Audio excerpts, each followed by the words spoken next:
पढ़ा था तो मैं रिमाइंड कराना चाहता हूँ कि हम सिमिलैरिटी पढ़ रहे थे लास्ट क्लास में।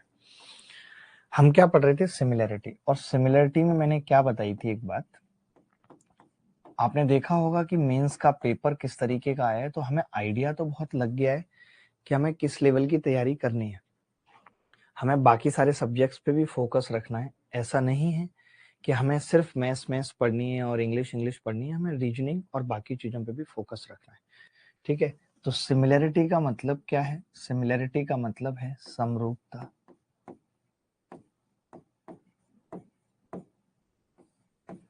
सिमिलैरिटी का मतलब क्या है? समरूपता। ये हमने पढ़ा था पिछली क्लास में। मैं थोड़ा सा रिवाइज कराऊंगा और फिर सवालों पे जाऊंगा। मैंने एक बात कही थी कि अगर एक ट्रायंगल एबीसी है, अगर एक ट्रायंगल एबीसी है और एक ट्रायंगल डीईएफ है,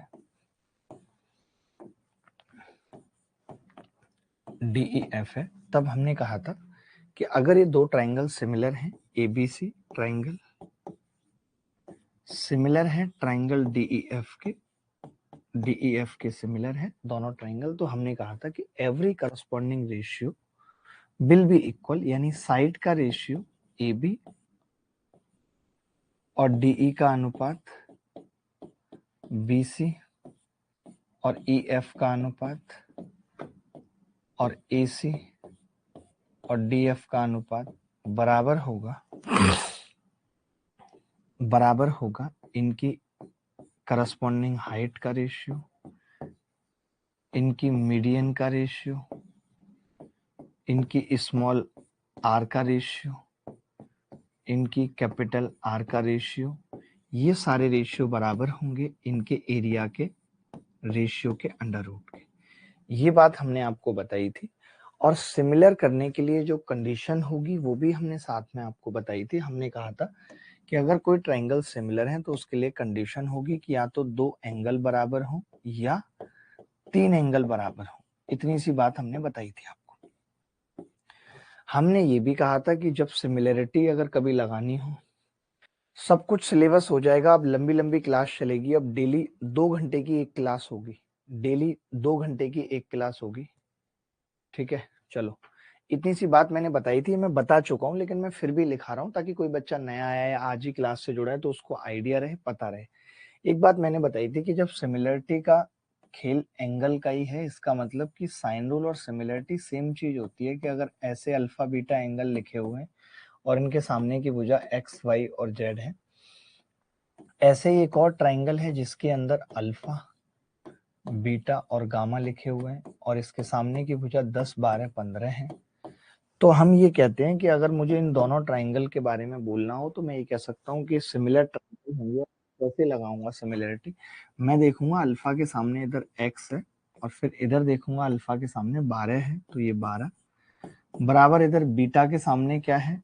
y है, और इधर बीटा के सामने क्या है? 10 है, और बीटा के सामने y, और इधर गामा के सामने z है और इधर गामा के सामने 15 है। यानी कल को कोई मुझे x y z का अनुपात पूछ ले तो मैं बोल दूंगा कि जी 12 10 और 15 है, 12 10 और 15 है।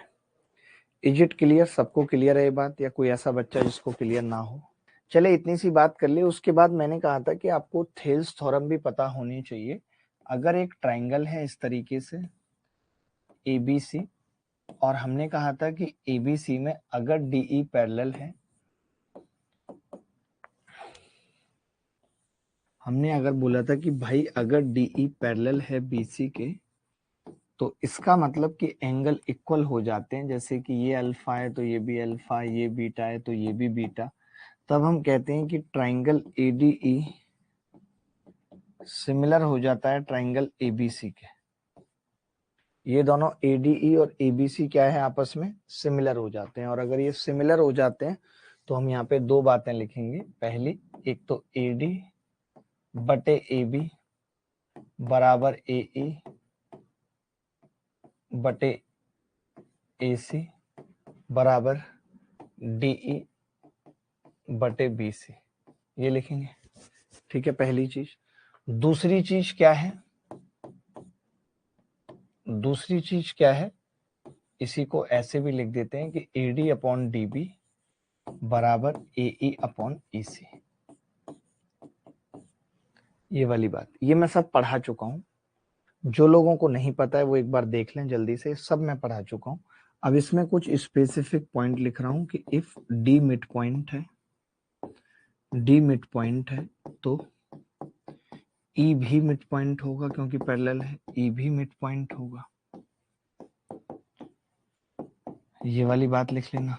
और दूसरा लिख लेना कि if D and E mid point है तब DE पैरेलल होगी BC के। जब ये दोनों बातें होंगी तो इसके नीचे लिख लेना, इन दोनों ही स्थितियों में DE हाफ होगा BC का। एंड जिन बच्चों को ये वाली बात ना समझ में आई हो तो वो मेरी पिछली क्लास देख लें, जस्ट पिछली क्लास में मैंने ये सब कुछ कराया था। ABC जस्ट पिछली क्लास में मैंने ये सब कुछ कराया था। ठीक है, अब मैं सीधे सवाल पे आऊंगा क्योंकि मैं ये पढ़ा चुका हूं, बार बार एक एक चीज नहीं कराऊंगा। ठीक है, सवाल पे आ रहा हूं और पहला सवाल पूछना शुरू कर रहा हूं। आपने देखा भी कि पेपर में इस बार के मेंस में भी, जैसे पहले के मेंस में आ रहा था, प्री में आ रहा था, इस बार के मेंस में भी सिमिलरिटी पे सवाल पूछे गए। चैट प्राइवेट कर दो भाई।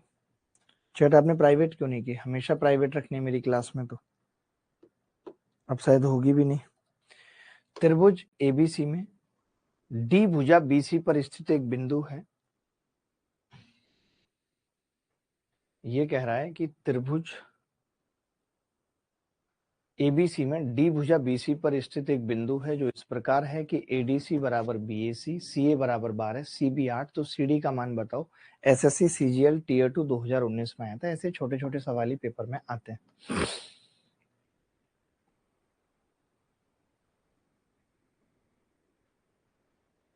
देखिए, मोहित और सचिन आपस में एक दूसरे से लड़ रहे हैं। मैं तो कहूंगा लड़ाई में कोई फायदा नहीं है, कोई मतलब लड़ाई का नहीं है, बिल्कुल मत लड़ो। देखिए, त्रिभुज ABC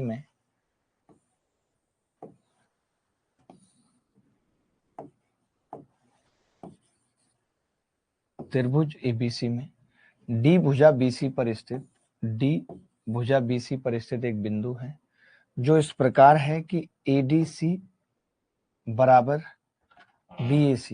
ADC यानी कि ये अल्फा है तो ये भी अल्फा होगा। ठीक है, CA बराबर 12, CA 12 है, CB 8 है और CD का मान आपसे पूछा है, यानी X आपसे पूछा है। तो बताइए क्या उत्तर होगा? चित्र मैंने बता दिया, उत्तर आप बताइए। तो देखिए, अब इसमें कैसे लगेगी सिमिलरिटी, क्या कहती है सिमिलरिटी, क्या कहती है देखना। हमें ये पता है कि इस ट्राइंगल का एक एंगल कॉमन है C और एक अल्फा है। तो क्या मैं ये कह सकता हूं कि ACD ट्राइंगल सिमिलर होगा, किसके सिमिलर होगा? ACD, जो कॉमन एंगल है उसको बीटा मान लीजिए। देखिए, मैं ये कह रहा हूँ यहाँ पे ना दिमाग मत लगाया करिए। बहुत सारे लोग इसी पे दिमाग लगाते हैं कि ACD किसके सिमिलर होगा। ACD, तो आप कहेंगे भाई A पे कितना एंगल बन रहा है? अल्फा, तो और D पे कितना बन रहा है? अल्फा, तो D उधर आएगा A के स्थान पर।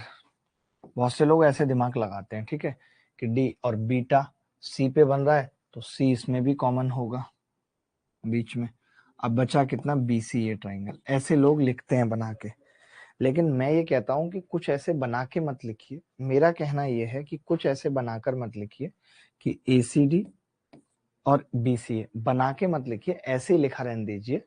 इससे कोई फर्क नहीं है कि आपने यहाँ BCA लिखा है या ABC। इस सवाल में आप लगाएंगे कैसे सिमिलरिटी वो जानिए। आप कहेंगे कि जी अल्फा के सामने की इधर भुजा कौन सी है इस ट्राइंगल में? तो मैं कहूंगा 12। इस पूरे ट्राइंगल में अल्फा के सामने कितनी है? तो आप कहेंगे 8। मैं ऐसे एंगल से निकालूंगा, मैं ये सोचूंगा ही नहीं। बस मुझे पता चल गया ना सिमिलरिटी है, तो मुझे इसको सोचने में टाइम खराब करने की जरूरत नहीं है। मैं कैसे निकालूंगा? मैं कहूंगा कि अल्फा के सामने क्या है? 8। इधर अल्फा के सामने क्या है? 12। तो मैंने पहले छोटे वाले ट्राइंगल में लिए अल्फा के सामने 12, तो बड़े वाले में 8। ये बात क्लियर है? इसके बाद ध्यान से समझना, मैंने कहा जो तीसरा एंगल है वो गामा है, मान लेते हैं इसमें गामा, तो इसमें तीसरा ये वाला होगा गामा। तो इसमें गामा के सामने x है छोटे वाले में, क्योंकि अगर मैंने इधर छोटे वाले में पहले लिया तो मैं यहाँ पे भी छोटे वाले में पहले लूंगा। और मैं ये अल्फा के सामने के एंगल ले रहा हूं और अब मैं गामा के सामने के ले रहा हूं भुजाएं। तो गामा के सामने छोटे वाले में x है, बड़े वाले में गामा के सामने 12 है। तो क्या हम यहां से निकाल सकते हैं? तो आप कहेंगे हाँ जी, x बराबर आ गया 12 गुणा 12 144/8 यानी 18। तो x का मान 18 होगा, CD 18 होगी। बट कमाल की बात तो ये है कि ये सवाल कितना घटिया है, मैंने अपने जीवन में इतना घटिया सवाल नहीं देखा कि CD 18 है, सोचिए, और BC 8 है। इसका मतलब कि D बाहर होगा कहीं, हमें इससे मतलब नहीं है। D बाहर होगा, मुझे लगता है D भुजा BC पर बाहर कहीं होगा। हो सकता है बाहर, उसकी इतनी औकात है कि D यहां हो सकता है, बिल्कुल हो सकता है D बाहर हो सकता है D, बट पेपर में पूछा हुआ सवाल है तो हमें टेंशन लेने की जरूरत नहीं है, D बाहर हो सकता है। आगे बढ़ते हैं। अगला सवाल देखिए, CGL 2020 टीयर 1 में आया है। ये कह रहा है त्रिभुज ABC में बिंदु D AB पर स्थित है तथा E और F BC पर इस प्रकार स्थित है कि DF AC के समानांतर है, DE AF के समानांतर है। यदि BE बराबर 4, CF बराबर 3 तो EF की लंबाई क्या होगी, ये पूछ रहे हैं। निकालना भाई, कोशिश करना एक बार कैसे होगा। अब ये कह रहा है त्रिभुज ABC में बिंदु D पर स्थित है, तो बना लेंगे चित्र। हमने कहा त्रिभुज ABC है, त्रिभुज ABC में बिंदु D AB पर स्थित है, D AB पर स्थित है तथा E और F BC पर इस प्रकार स्थित हैं, E और F BC पर इस प्रकार स्थित हैं कि DF AC के समानांतर है, DF AC के समानांतर है, DE AF के समानांतर है,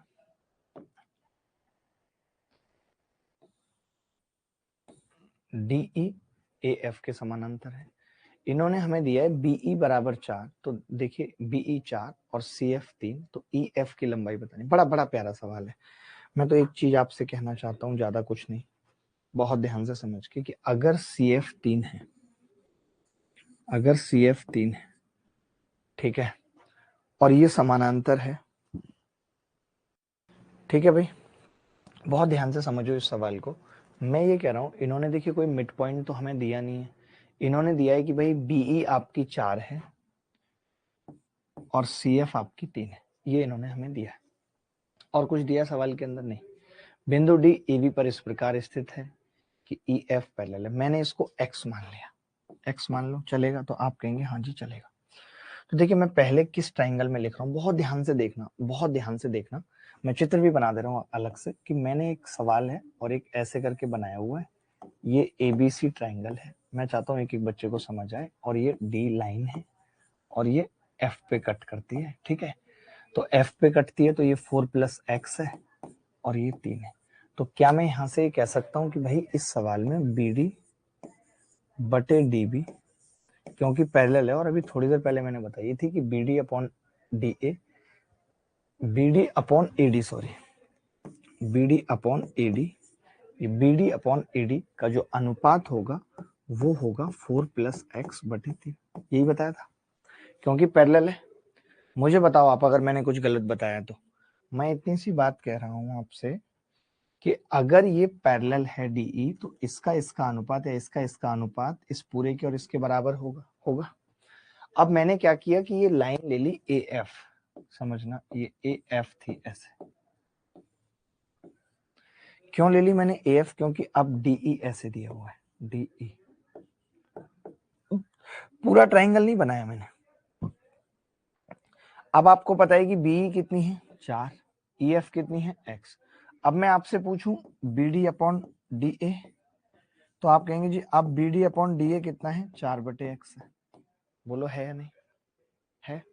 तो आपने देखा, मुझे पता है ये इसीलिए करना पड़ा अभी क्योंकि आप बहुत नादान हैं, कि मैंने अलग अलग बताया ट्राइंगल बना के कि इस ट्राइंगल में इसका और इसका रेशियो वही होगा जो इसका और इसका होगा, ऐसे इस ट्राइंगल में इसका और इसका रेशियो वही होगा जो इसका और इस ट्राइंगल में, ठीक है। तो हमने देखा BD अपॉन AD, इन दोनों को हम इक्वल कर सकते हैं, तो कितना आ जाएगा इक्वल करके, 4 + X बटे 3, तो 3 चौक 12 बराबर 4X + X² आप चाहो तो ऑप्शन भी रख के देख सकते हो।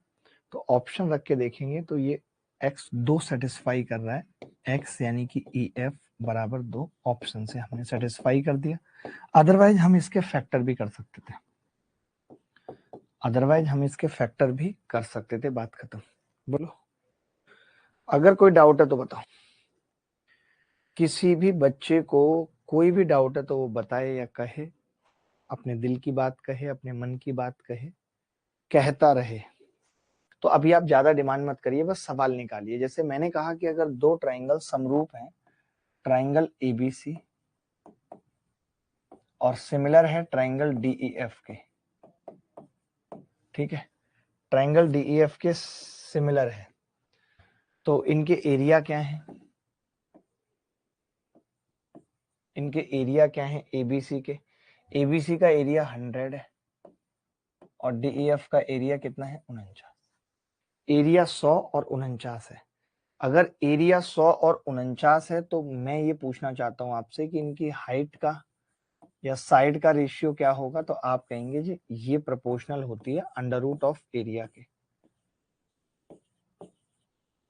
प्रोपोर्शनल होती है। तो इसका मतलब हाइट का रेशियो होगा 10 और 7 का।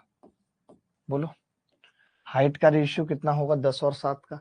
तो त्रिभुज एबीसीडी की हाइट, एबीसी की हाइट 5 दे रखी है, यानी 10 की वैल्यू 5 है। 10 की अगर 5 है तो 7 की कितनी होगी, 3.5 सेंटीमीटर। यही आंसर है। क्या कोई ऐसा बच्चा जिसको इस तरीके के सवाल में दिक्कत थी, कोई डाउट है, कोई भी ऐसा बच्चा है?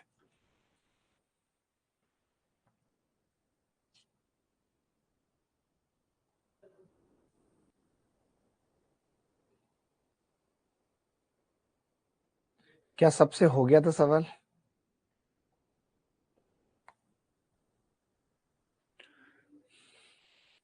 सबसे ऐसा सवाल हो गया था या कोई ऐसा बच्चा बचा है जिससे नहीं हुआ?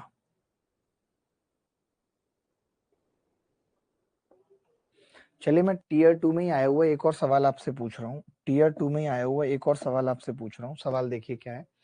ये कह रहा है कि त्रिभुज एबीसी में डी और ई क्रमशः एबी और एसी पर स्थित ऐसे बिंदु हैं जहां डीई पैरेलल है बीसी के, एडी और एबी का अनुपात 3 और 8 का है, तो त्रिभुज बीडीई का क्षेत्रफल अनुपात चतुर्भुज डीईसीए का क्षेत्रफल ज्ञात करो। बताओ क्या होगा। देखिए त्रिभुज एबीसी में,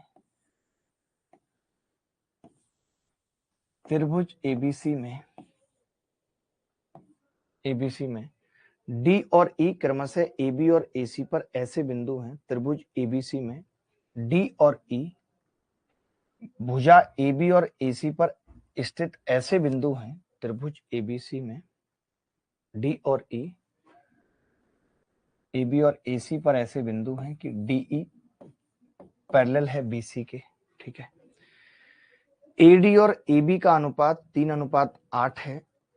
एडी और एबी का अनुपात, 3:8 है।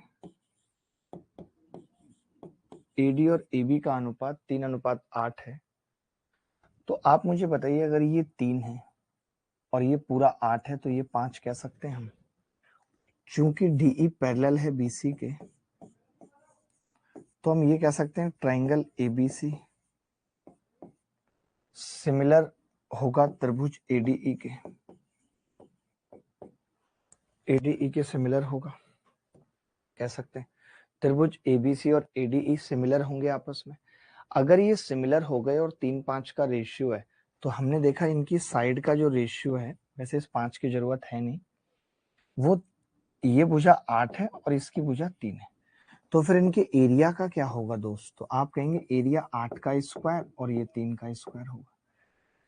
हमसे पूछा था बीडीई और नीचे का पूछा था डीईसीए, ये कैसे बनेगा डीईसीए, ये तो बनेगा ही नहीं क्वाड्रिलेटरल। डीईसीए, डीईसीबी होगा मुझे लगता है, डीईसीबी होगा। डी और ई, ए बी और बीसी पर दो बिंदु हैं, शिट। चलो कोई मैं ज्यादा चेंज नहीं करूंगा, देखो ज्यादा चेंज करूंगा नहीं। कहाँ कहाँ पे बताए थे बिंदु, ए बी और ए सी, अच्छा हिंदी में गलत है, मैं हिंदी के हिसाब से चला, हिंदी में गलत है।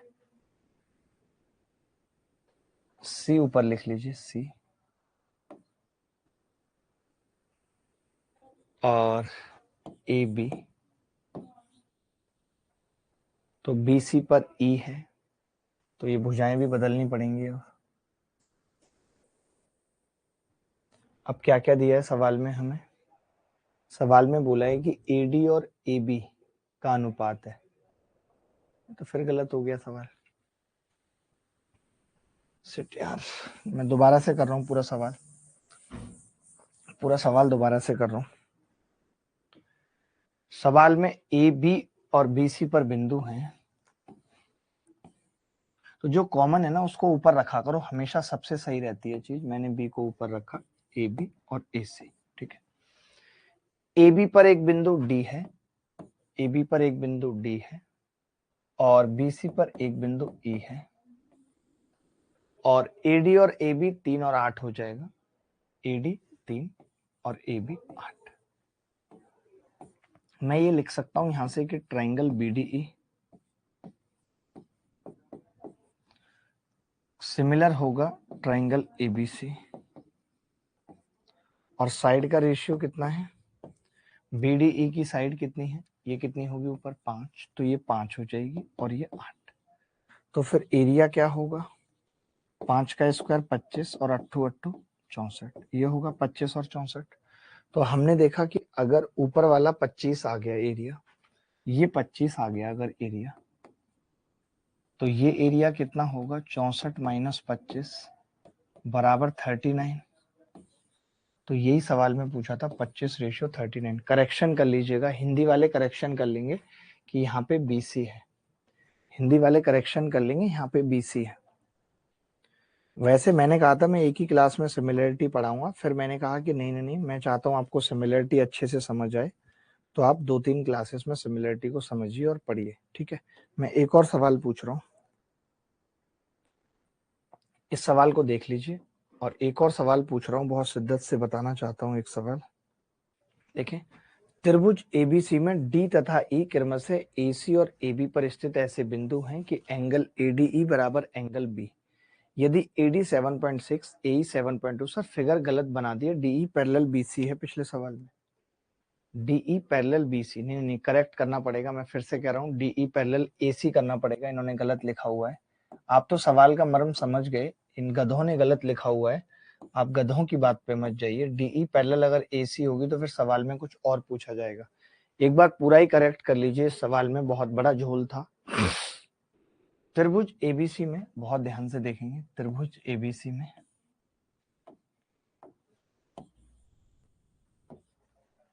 डी तथा ई क्रम से एसी और एबी पर स्थित हैं। डी एसी पर और ई एबी पर स्थित है, उल्टा है। एंगल एडीई मान लेते हैं अल्फा है, तो बराबर एंगल बी के, ये अल्फा है। देखिए एक चीज तो समझिए कि अगर ये एंगल अल्फा है और ये अल्फा है, बीटा कॉमन है, इसका मतलब तीसरा एंगल भी बराबर है, गामा गामा। तो मैं ये कह सकता हूँ दोनों ट्राइंगल सिमिलर हैं, ए डी ई सिमिलर है ए बी सी के, सिमिलर। अब देखिए लिखने की कोई जरूरत नहीं है, अब मैं कह रहा हूं कि अल्फा के सामने, अच्छा चलो लिख लेते हैं समझाने के लिए, एडी 7.6 है, एई 7.2 है, 7.2 लिख लिया। बीई 4.2 है, 4.2 लिख लिया। बीसी 8.4 है, 8.4 लिख लिया। आपसे पूछ क्या रहा है सवाल में? डीई पूछ रहा है। डीई निकालना कौन सी बड़ी बात है, निकाल देंगे भाई, डीई निकाल देंगे। देखो कैसे, मैंने कहा कि इसमें अल्फा के सामने क्या है, तो आपने कहा छोटे वाले में 7.2 है अल्फा के सामने, बड़े वाले में पता नहीं है। मैंने कहा छोटे वाले में बीटा के सामने क्या है, डीई पूछ रहा है ना, छोटे वाले में बीटा के सामने डीई है, बड़े वाले में बीटा के सामने 8.4 है, छोटे वाले में गामा के सामने 7.6 है, बड़े वाले में गामा के सामने 7 और 4 11.4 है। ये लो जी, हो गया खेल। हमने एक किया ही नहीं, कौन कौन से एंगल लिए हमने? हमने लिया जी गामा और बीटा, ये तो बीटा के सामने के एंगल है और ये गामा के सामने के एंगल है। मैंने सिमिलरिटी आपको बताई ऐसे लगाना, हाफ नहीं होगा यहाँ पे यार, कैसी बातें कर रहे हैं, ये पैरेलल थोड़ी है। यहाँ पे डीई पैरेलल नहीं है बीसी के। क्यों नहीं है? क्योंकि अल्फा, ये वाला अल्फा बराबर है। अगर ये अल्फा यहाँ होता, ये गामा यहाँ होता, तब मैं कहता पैरेलल है। और पैरेलल में भी देखना पड़ता, हाफ तब होता जब ये ई मिड पॉइंट होता। अभी तो ई मिड पॉइंट भी नहीं है, तो आप कैसे ये पैरेलल वैरेलल का गुणगान कर रहे हो? पागल हो क्या आप, या आपके पास दिमाग कम है? कैसे हो सकता है बताओ आप, पैरेलल कैसे हो सकती है? नहीं होगी पैरेलल। तो हमने कहा एंगल दिए हुए थे, दो एंगल बराबर थे, तीसरा हमने अपने आप बराबर कर दिया। उसके बाद मैंने कहा कि डीई बटे 8.4 बराबर 7.6 बटे 11.4 हो गया। ठीक है, करस्पॉन्डिंग किया। बीटा के सामने की भुजा ली, इसमें डीई, बीटा के सामने 8.4, इधर गामा, गामा के सामने 11.4, और ये तो 19 चौक 76 और 19 छिक्के 114। तो 2 और 3, और 3 से कितनी बार कटेगा? 28 तिया 84, तो डीई कितना होगा? 5.6। डीई कितना होगा? 5.6। यही उत्तर है, यही उत्तर है भाई, 5.6।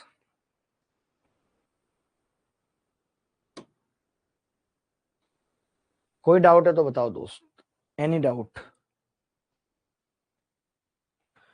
पानी ले लेते हैं, फिर आप बताओ डाउट।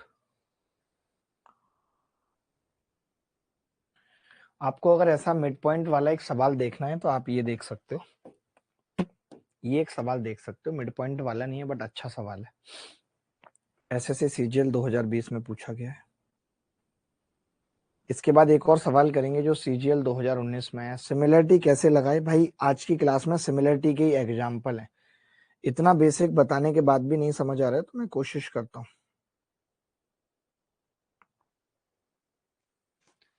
दी गई आकृति में डीई पैरेलल है बीसी के, एडी 2.5 है। इसी सवाल में कर देता हूँ, एडी 2.5 है, ठीक है, और डीबी 3.5 और ईसी 4.2। तो हमने अभी ये पढ़ा था कि अगर ये पैरेलल हैं तो इनका रेशियो वही होगा जो इनका होगा, जैसे 55 25 5 और 7। तो 7 की वैल्यू 4.2, 7 छिंग 42, 0.6 की गुणा हो रही, 5 छिंग 30 3। That's it. क्या इस सवाल को करने में कोई तकलीफ हुई? लेकिन सवाल में एसी पूरी पूछी है, तो 3 और 4.2 कितना हो जाएगा? 7.2। ये पूरा पूछा है, ये पूरा पूछा है, ठीक है। क्लियर है बात? यहां तक सबको क्लियर है?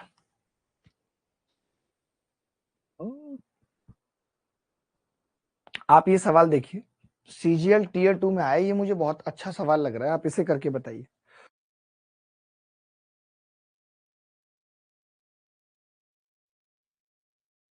देखो भाई कैसे करेंगे, किसी का उत्तर आया बच्चे का? नहीं। त्रिभुज एबीसी में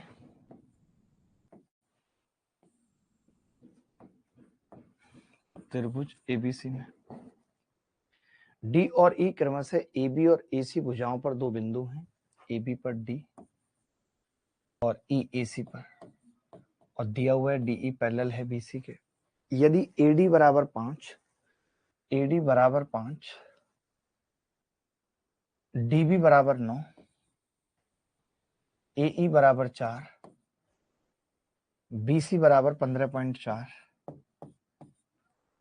15.4, तो डीई और ईसी की लंबाई का योग बताना है, कितना होगा? डीई और ईसी की दोनों निकालनी है, कोई बड़ी बात नहीं है। देखिए अब आपको पता ही, अगर ये पैरेलल है इसके तो मैंने इसको x मान लिया थोड़ी देर के लिए और इसको y मान लिया, तो आप ये कह सकते हैं कि भाई 5 बटे पूरी भुजा कितनी होगी, दोनों ट्रायंगल सिमिलर हैं तो 9 और 5 14, पूरी भुजा यहां से यहां तक 14 है, ठीक है, बराबर 5 बटे 14 बराबर x बटे 15.4 बराबर 4 बटे y प्लस 4,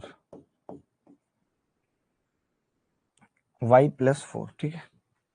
तो मैंने 14 से भाग लगाया, 14 एकम 14, 14 एकम 14, तो x आ गया 5.5।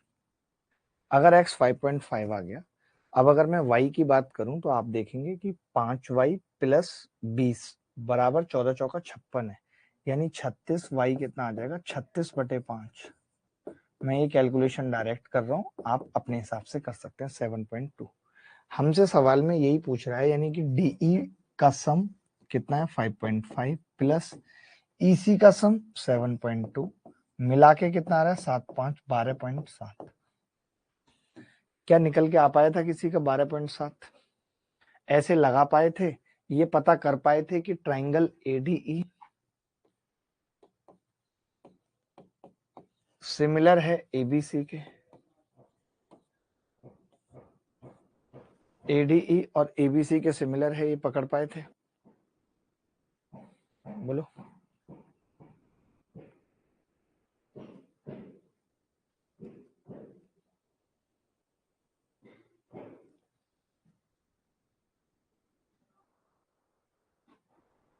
इसी आ गया था सर। चलिए मैं समझता हूँ कि अब आपका दिमाग खुल रहा है धीरे धीरे, इसीलिए मैंने दूसरी क्लास रख दी थी, वरना हम रखते नहीं ऐसे। एक और मैं सीजीएल टीयर 2 का ही सवाल आपसे पूछ रहा हूँ, ये भी सीजीएल टीयर 2 में आया हुआ सवाल है। देखें,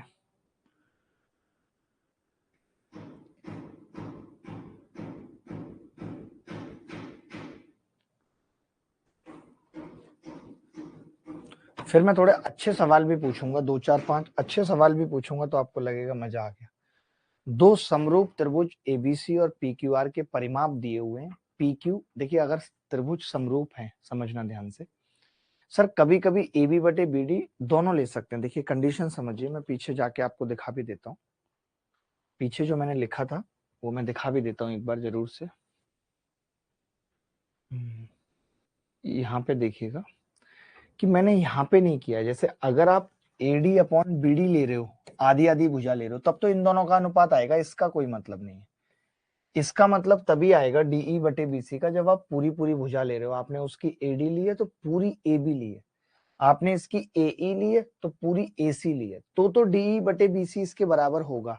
अगर आप आधा आधा ही ले रहे हो तो आधे के केस में डीई बटे बीसी नहीं आएगा। आप ये देखो मैंने लिखा है, थेल्स थ्योरम यही बताई थी ना मैंने।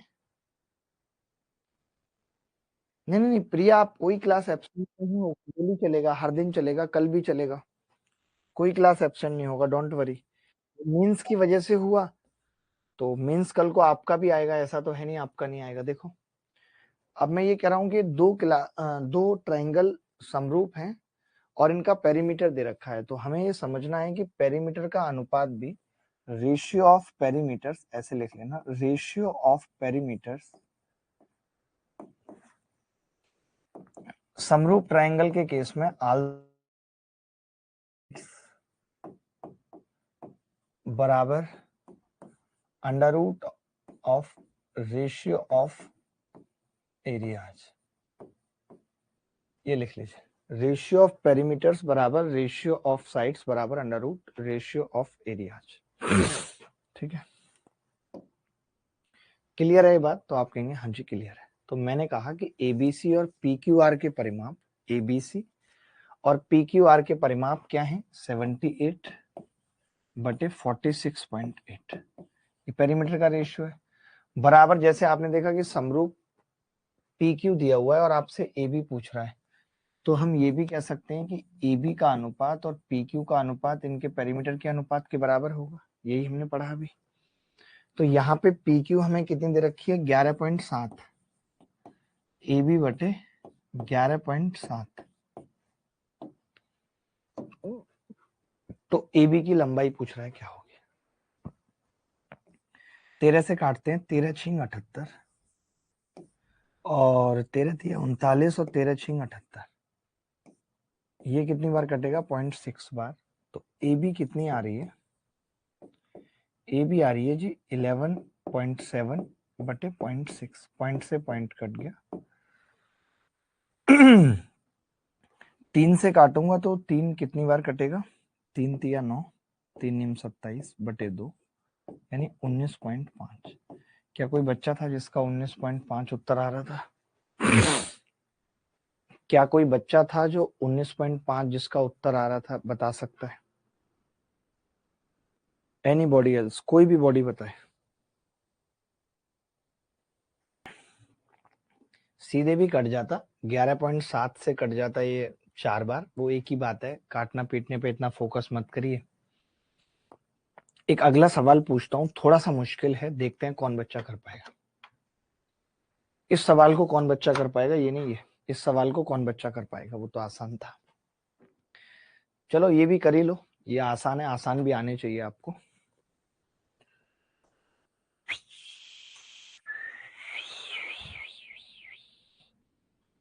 अंकित भाई रिपीट के लिए वीडियो आप मोड पे लगा के देखिए, आराम से एंजॉय करिए, कोई दिक्कत नहीं है। यार आप पागल हो क्या, पिछले क्वेश्चन में एंगल कहाँ दिए थे, जरूरत ही कहाँ है, जब सवाल में खुद ही कह दिया कि ट्राइंगल सिमिलर है। सवाल तो पढ़ लिया करो, जब सवाल में खुद ही कह दिया कि ट्राइंगल सिमिलर है, और जब ट्राइंगल सिमिलर खुद ही है तो फिर एंगल की अब क्या जरूरत है। एंगल की जरूरत तो जब है जब ट्राइंगल हमें सिमिलर करने हो।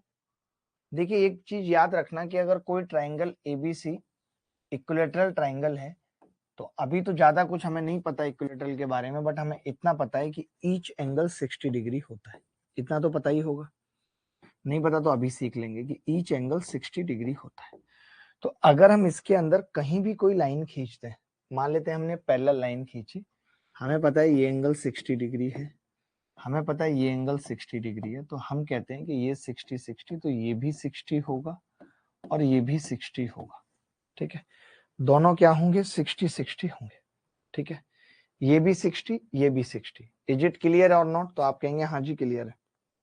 ठीक है, अगर दोनों 60 हो गए, यानी जब भी कभी कोई पैरेलल लाइन खींचेगी, तीसरा तो 60 था ही, तो ये भी एक इक्विलैटरल ट्रायंगल बनेगा, ये भी क्या बनेगा, एक इक्विलैटरल ट्रायंगल बनेगा, देख लो।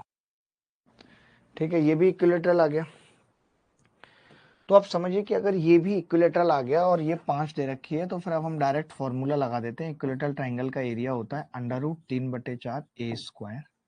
ए कितना है, 5 पचम 25/4√3, ये उत्तर आ गया।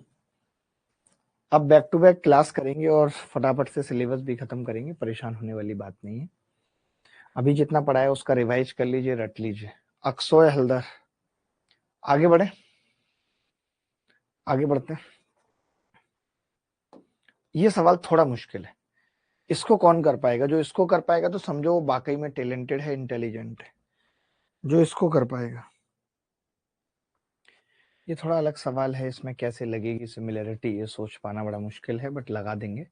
जैसे कि ये अल्फा है तो ये एंगल 90 माइनस अल्फा होगा, और ये अगर 90 है तो ये एंगल 90 माइनस अल्फा होगा। होगा, दिया क्या है सवाल में, ए 8 दे रखी है, EC 10 दे रखी है, CD कौन सी का समद्विभाजक है। ठीक है, अच्छी बात है। AD का मान पूछ रहा है, क्या होगा AD का मान, ये पूछ रहा है AD, X मान लो इसको।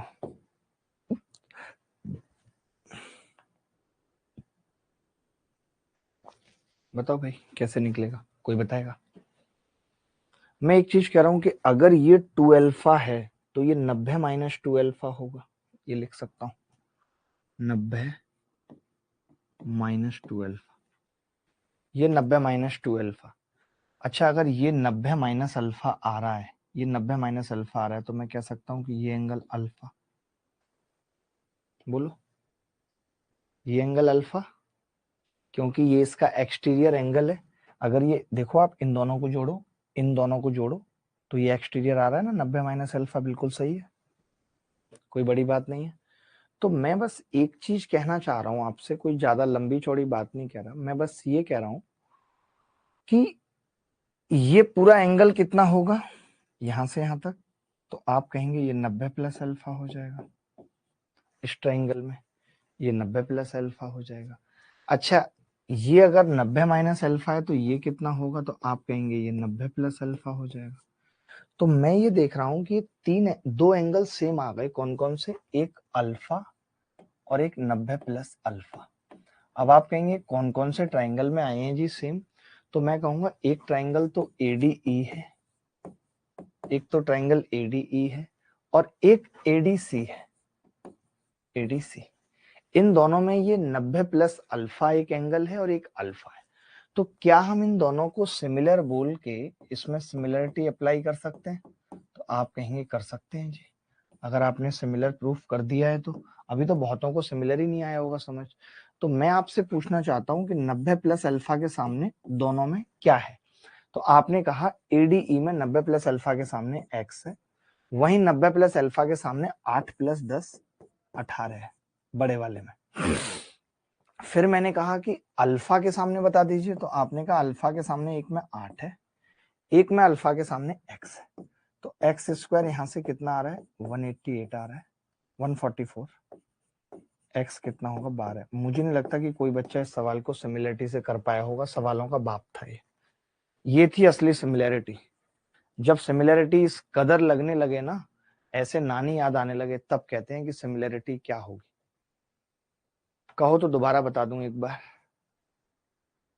कहो तो दोबारा बता दूं, वंस मोर। ठीक है, आप वंस मोर ना चित्र में ही समझो, वंस मोर वो ज्यादा अच्छा रहेगा। चित्र में ही समझो, देखो कैसे कि मैं ये कह रहा हूं कि ये अल्फा है और ये 90 है। आप कह रहे हो कि जी ये 90 माइनस अल्फा है, मैं कह रहा हूं जी ये 90 प्लस अल्फा है, अल्फा है। तो आप खुद देखो कि दो एंगल कॉमन हो गए, दो एंगल कॉमन। लेकिन अब दो एंगल कॉमन निकालना भी कोई आसान चीज नहीं है। उसके लिए आपको क्या करना पड़ेगा कि ये 2 अल्फा है, तो आपको ये निकालना पड़ेगा 90 माइनस 2 अल्फा। अब ये 90 माइनस 2 अल्फा, ये 90 प्लस अल्फा। तो आप बताओ इन दोनों का सम कितना आ रहा है? इन दोनों का सम आ रहा है माइनस अल्फा। तो इन दोनों का सम आ रहा है 180 माइनस अल्फा। तो मैं अगर इसका तीसरा एंगल निकालूं तो ये अल्फा आ जाएगा या नहीं? बोलो, तीसरा एंगल तो निकाल सकते हैं ना भाई। या इस तरीके से कह सकते हैं, नहीं पहले बताओ कि इसका और इसका सम ये होगा। अगर मैं इसमें से इसको घटा लूं तो मुझे अल्फा मिल जाएगा। 90 में से 90 गया, 90 खत्म, माइनस अल्फा में से 2 अल्फा घटेगा, प्लस अल्फा, ये अल्फा आ जाएगा। तो ये पूरा एंगल कितना हो गया? ये 90 प्लस अल्फा हो गया। तो मैंने बस यही कही है कि एडीई ट्राइंगल में भी एक एंगल 90 प्लस अल्फा है और एक अल्फा है, और एडीसी में भी एक एंगल 90 प्लस अल्फा और अल्फा है। तो मैंने इसी में सिमिलरिटी लगाई है, इन्हीं दोनों में सिमिलरिटी लगाई है। एक बच्चा कह रहा सर मास पॉइंट से नहीं होगा, थोड़ा मुश्किल है। सवाल बहुत अच्छा है, बहुत प्यारा है, मास पॉइंट का यहाँ पे कोई यूज नहीं है। मतलब मैं ये कहूंगा इस सवाल के बारे में कि है इस सवाल का लेवल, बाकी सब तो कहने की बात है, बट सवाल का लेवल है। बाकी आप कोई और तरीका लगाओगे तो थोड़ा मुश्किल है हो पाना इस सवाल को। सिमिलरिटी से बेस्ट है ये। चलिए एक और सवाल देखिए, बहुत प्यारा सवाल पूछ रहा हूँ ताकि सिमिलरिटी अब आपके दिमाग में बैठ जाए। बहुत अच्छा सवाल है ये भी अपने आप में, कोशिश करो एक बार उत्तर बताओ। त्रिभुज एबीसी का परिकलन कीजिए जैसा कि चित्र में दर्शाया गया है, जहां बीसी बराबर 12 है, डीबी बराबर 9 है और सीडी 6 है, बीसीडी बराबर बीएसी है। बीसीडी यानी कि ये एंगल अल्फा और बीएसी यानी कि ये एंगल अल्फा। ठीक है, बीएसी। त्रिभुज एडीसी और बीडीसी के परिमाप का अनुपात बताना है, क्या होगा? त्रिभुज एडीसी और बीडीसी के परिमाप का अनुपात बताना है, क्या होगा? तो एक चीज मुझे बताइए छोटी सी, पेरीमीटर पूछ रहा है दोनों का, आसान तो नहीं है इतना।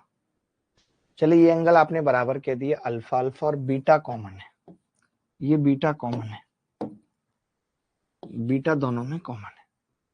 तो मैं ये कह सकता हूँ दोनों ट्राइंगल आपस में सिमिलर हैं, इसको मैं x मान लेता हूँ, इसको y। और पहले दो ट्राइंगल सिमिलर करता हूँ, कौन कौन से आपको बता देता हूँ। एक तो पूरा ट्राइंगल एबीसी, मैं साइन इसलिए नहीं बना रहा हूँ सिमिलरिटी का ताकि आप फिर ये देखेंगे कौन सा एंगल किसके सामने है, फिर वो देखने में गलत लगेगा, वरना यूज उसका कुछ नहीं है। और एक बीडीसी, मैंने दो ट्राइंगल पकड़ लिए और इन दोनों ट्राइंगल के अंदर एक एक एंगल अल्फा है और एक एक बीटा है, और तीसरा अपने आप बराबर हो जाएगा। तीसरा अपने आप बराबर हो जाएगा कैसे? इसमें तीसरा एंगल मान लेते हैं गामा और इसमें तीसरा एंगल ये रहा गामा, चलेगा? क्योंकि इसमें तो सब कुछ चाहिए हमें। मान सकते हैं भाई? तो आप कहेंगे हाँ जी मान सकते हैं। अब मैंने कहा शुरू करते हैं।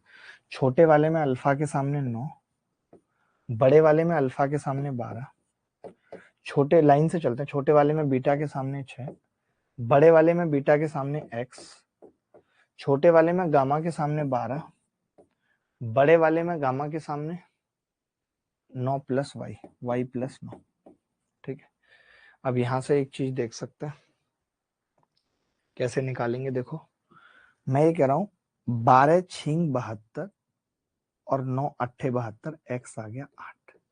देख रहे हो कैसे कैलकुलेशन की मैंने कहा ये इसका 1.5 गुना है, तो कौन सी संख्या लूं जिसका 1.5 गुना 12 होगा, या फिर ऐसे कर लिया 12 छिंग 72, 9x 9 अट्ठे 72, x 8। अब आप देख रहे हो यहाँ 6 12 है तो 8 यहाँ 16 होगा, यानी x कितना होगा 7। चाहो आप अपने हिसाब से कैलकुलेशन कर लो, या मेरे हिसाब से मैं कैसे कहता हूँ 6 दूनी 12 तो 8 दूनी 16, y कितना आ गया, y प्लस 9 16 तो y 7 आ गया, यानी y 7 आ गया। अब पूछा गया सवाल में ADC का पेरीमीटर, तो ADC का पेरीमीटर कितना होगा, x प्लस y प्लस 6 अनुपात BDC का पेरीमीटर कितना होगा 9 plus 6 plus 12।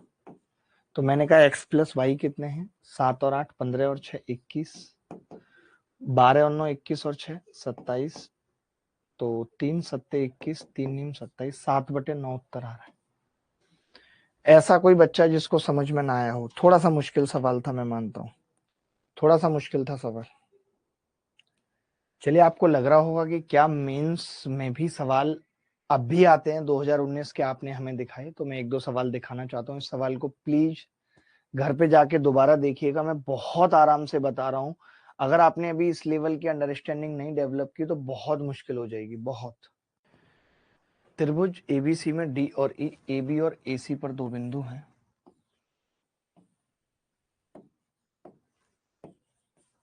ABC, DE parallel है बीसी के, डीई पैरेलल है बीसी के, डीई और बीसी का अनुपात भी, डीई और बीसी का अनुपात भी कितना है 6 और 7 का। ये साइड का है, तो मैं एरिया का पूछूं आपसे कितना होगा, 6 का स्क्वायर 36 और 7 का 49, 36 और 49 होगा एरिया का। यानी इन्होंने हमसे पूछा है एडीई का एरिया, तो हम कह देंगे 36 और ये 49 में से 36 घटाएंगे कितना बचेगा, तो आप कहेंगे 13, तो 36:13 आ जाएगा, बी आंसर है। सबका आ गया होगा और सबको ये लग भी गया होगा कि सवाल कैसा भी आए हम लपेट देंगे। ऐसा कोई बच्चा जिसको लगा हो कि नहीं लपेट पाएंगे?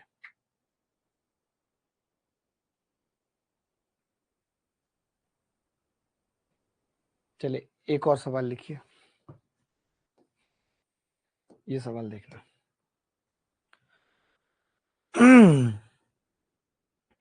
ये कह रहा है in the adjoining figure not drawn to scale AB EF and CD are parallels, given that EG बराबर 5, GC बराबर 10, DC बराबर 18, AB बराबर 15, देन AC इच।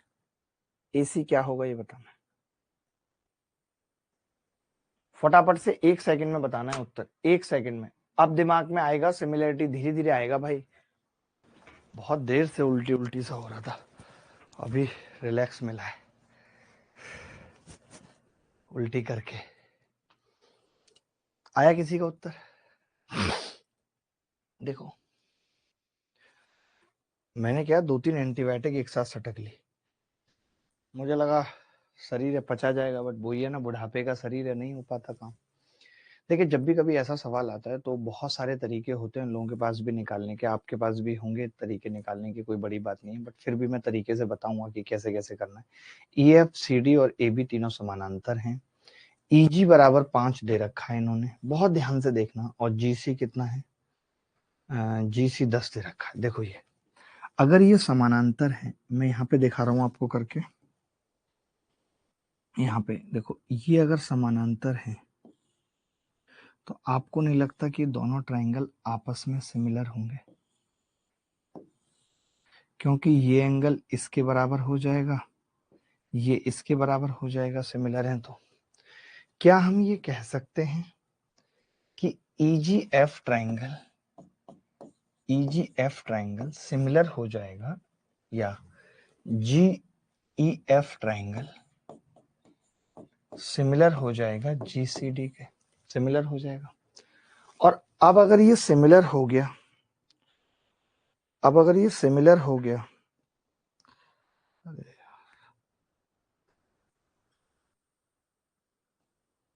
चलो, अगर ये सिमिलर हो गया तो हम ये कह सकते हैं कि जैसे इसकी भुजा ये 5 है और ये 10 है, अगर ये 5 और 10 है तो हम कह सकते हैं कि इसकी बाकी भुजाओं का अनुपात भी 5-10 के अनुपात में होगा, यानी मैं ये कह सकता हूँ ये भी इसका 1:2। अगर कोई EF और DC का अनुपात पूछे तो 1:2 होगा, लेकिन देख लेते हैं पूछा क्या है सवाल में।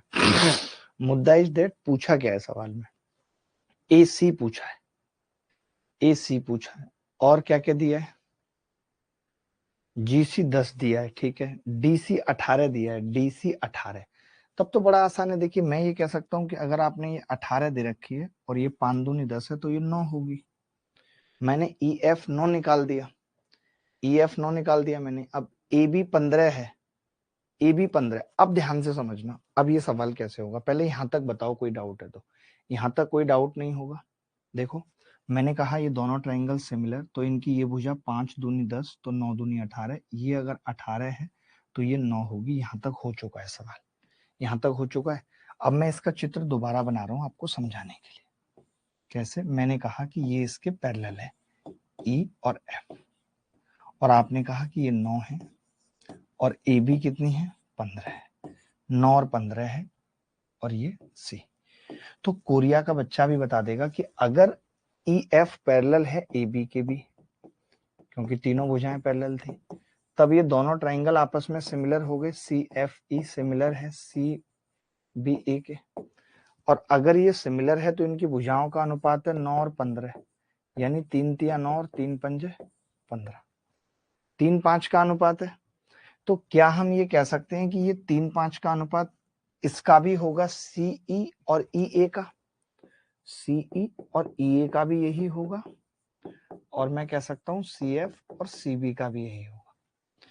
कहने का मतलब हम इस निष्कर्ष पे पहुंच गए दोस्त कि अगर ये 9 और 15, 3 तिया 9 3 पंजे 15, तो ये भी 3 और पूरा 5 यानी कि 2 होगा। बोलो पूरा 5। ये बात क्लियर है, हमें तो पूरा ही निकालना है। अच्छा कोई बता सकता है कि टोटल कितना था, 5 और 10 15 था, यानी इस 3 की वैल्यू सवाल में 15 दे रखी है, एक की 5 है, तो 5 की कितनी होगी, 25। यही उत्तर है इस सवाल का। 5 की कितनी होगी, 25। यही उत्तर है इस सवाल का। क्या इस सवाल को करने में तकलीफ हुई आपको, तो मुझे बता दीजिए, फिर मैं ऐसा एक और सवाल होमवर्क में देना चाहता हूँ। सिमिलरिटी में इससे ज्यादा कुछ और करने की जरूरत नहीं है। जो लोग सोच रहे हैं कि सिमिलरिटी में बहुत ज्यादा करना है, तो फिर आप गणित के उन एग्जाम्स को दो जिनमें गणित बहुत हाई लेवल की आती है, लाइक कैट दो, या और भी ऐसे बहुत एग्जाम हैं जो आप दे सकते हो। मेरे हिसाब से तो दे सकते हो, क्योंकि CGL में गणित पूछना मुश्किल हो गया है। ज्यादा से ज्यादा ये हो सकता है कल जो क्लास होगी वो SI की पार्ट 2 क्लास होगी। कल जो क्लास होगी, एक सवाल होमवर्क में दे रहा हूँ, ये क्लास अल्टरनेट चलेगी, और मैं इस क्लास का टाइमिंग बदल के, इस क्लास का, ये सवाल होमवर्क में लिख लीजिए, इस क्लास का टाइमिंग बदल के कोई 2 घंटे करने वाला हूं, तो किसी एक ही टाइमिंग पे इसको कर लेते हैं। अब वो कैसे बनेगी मुझे पूछना पड़ेगा, टीम वालों को भी बताना पड़ेगा, ताकि रोज एक क्लास हो, अल्टरनेट चले। एक दिन एडवांस मैथ्स हो जाए 2 घंटे की, ठीक है, और एक दिन अर्थमेटिक 2 घंटे की, या ऐसा कर लेते हैं एक दिन सुबह कर लेते हैं, एक दिन शाम को। अर्थमेटिक की टाइमिंग फिक्स है, अभी उसको चेंज नहीं कर रहे, 8 से 10 है, उसको वैसे ही चलने दीजिए। बाकी एडवांस का देख लेते हैं। एक बच्चा पूछ रहा है सर पिछला सवाल रिपीट कर दीजिए, तो मैं पिछला सवाल फिर से रिपीट कर रहा हूं। मैंने कुछ नहीं किया। देखो मैंने क्या किया, मैंने कहा कि अगर ये 2 लाइनें आपस में पैरेलल हैं, तो फिर अगर ये इसको तिर्यक रेखा काटती है तो ये एंगल अल्फा, तो ये भी अल्फा, और ऐसे ये बीटा तो ये भी बीटा। तो आपने कहा दोनों ट्रायंगल सिमिलर हैं। अगर ये दोनों सिमिलर हैं तो मैंने कहा ये 5 दूनी 10 है, 5 दूनी 10, तो ये 9 दूनी 18 होगा, ये 18 हो गया। जैसे ये 18 दे रखा था तो ये 9 हो गया, यानी ये 10 का आधा 5, तो 18 का आधा 9। जैसे ये 9 आ गया, ये 15 दे रखा था ऑलरेडी, तो मैंने कहा इसका अनुपात 3 तिया 9 3 पंजे 15 3 5 का होगा, तो बचा वाला 2 होगा। बोलो कोई डाउट है तो। ठीक है भाई सर, डे टाइम में मत करना, तो इसको फिर ऐसा कर लेंगे 6:30 के बजाय ये 6 से 8 हो जाए, या 6:30 से 8:30 हो जाए। एक ये हो सकता है ना कि हम क्या GS वाली क्लास को आधा घंटे आगे शिफ्ट करवा लें, वो एक सही तरीका है, वो एक सही तरीका है। मैं वही करता हूँ कि 6:30 से 8:30 करवा लें।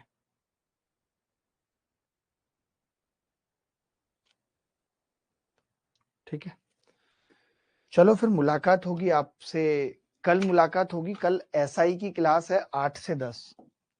कल 8 से 10 एसआई की क्लास है। एक क्लास बेसिक हो चुकी है, बेसिक रिपीट भी करूंगा 10-5 मिनट, बट फिर भी कहूंगा जितने भी इस बैच में नए बच्चे हैं वो पहली क्लास देखकर आए, फर्स्ट क्लास देखकर आए, ताकि आगे की क्लास अच्छे से समझ आए, ताकि आगे की क्लास अच्छे से समझ आए। पहली क्लास देखकर आए। तो कल 8 बजे मुलाकात होगी आपसे। ये मत समझना होली है तो मुलाकात नहीं होगी, मुलाकात होगी। ठीक है।